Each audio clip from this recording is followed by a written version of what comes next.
Claudia Kash, I don't know whether this is credible, but I think the test will be whether what Cindy is about to read us is proven to be factually accurate. And if so, it's a really interesting insight into actually what happened before Seth Rich, if he did do this, if he did release the DNC information as a leak, if he did leak that information. And this would be the motive behind it. And it's interesting. I had never seen a really detailed technical explanation, but I think we're going to do it.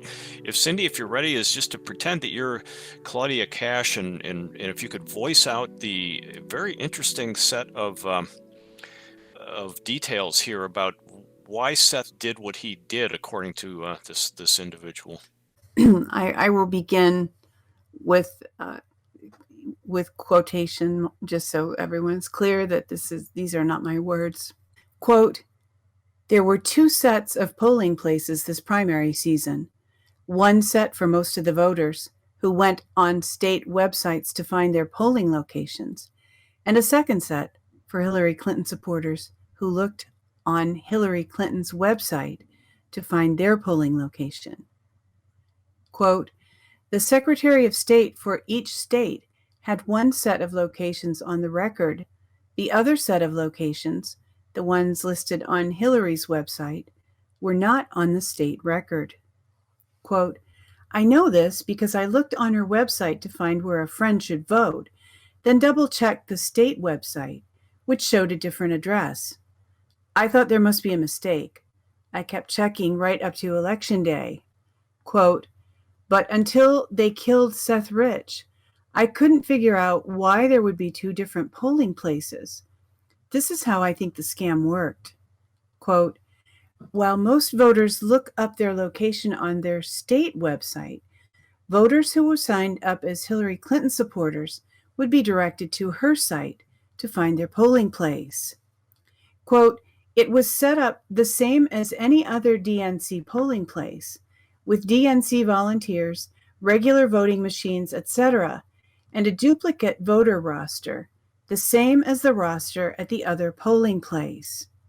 Quote, "Voters would be checked off on the roster, same as at the other polling place, and after the polls closed, the DNC supervisor would pick up the roster and the ballots." Quote, "The supervisor would then pick up the roster at the legitimate polling place and the ballots there. He or she would then replace a number of Bernie Sanders ballots with an equal number of the ballots from the Hillary Clinton voting location."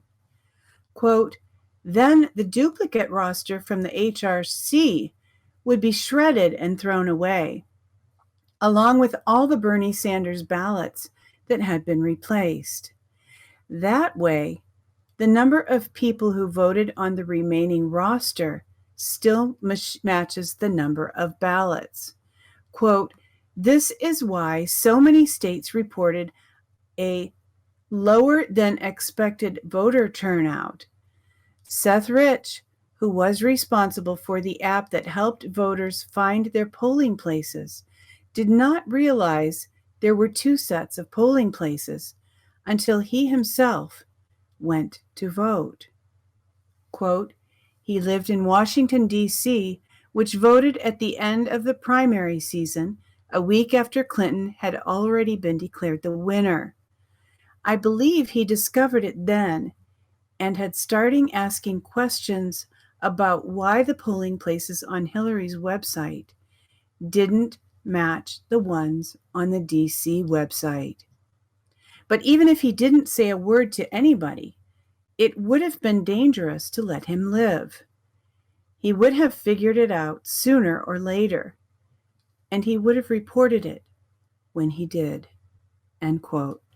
Well, that introduces another aspect, and the aspect being beyond just the leak itself was just the operational detail that he had discovered, and that he was privy to, had purview over that portion of the operating system. What do you think, Don? Does this seem credible to Oh, you? this blew my mind when I read it. Oh, it does seem totally credible.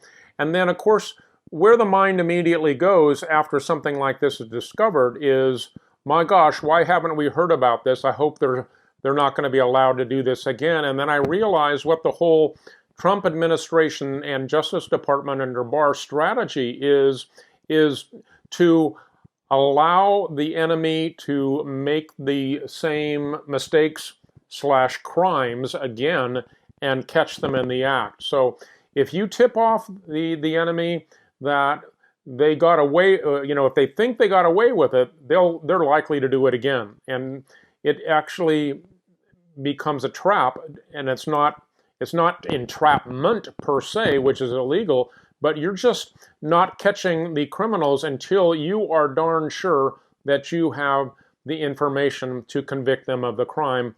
And I personally think that that's likely what President Trump's strategy is for the 2020 elections, is we haven't heard about this kind of voting fraud until now because the Democrats are likely to do something very, very similar, and they will be caught in the act. We might not even hear about it until after the Justice Department takes care of the mess. But I'm darn well certain that this is not going to be allowed to take place again.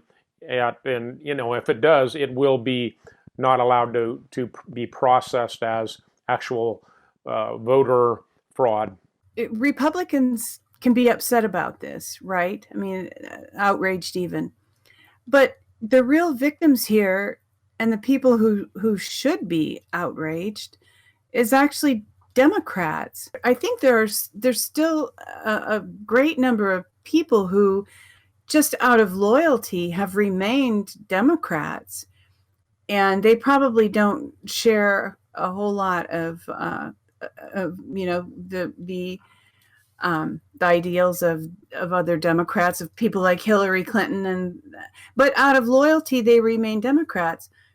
It seems to me that if those kind of Democrats were to actually learn about this treachery, let it sink in, that there would be a lot of people that would be leaving the Democrat Party.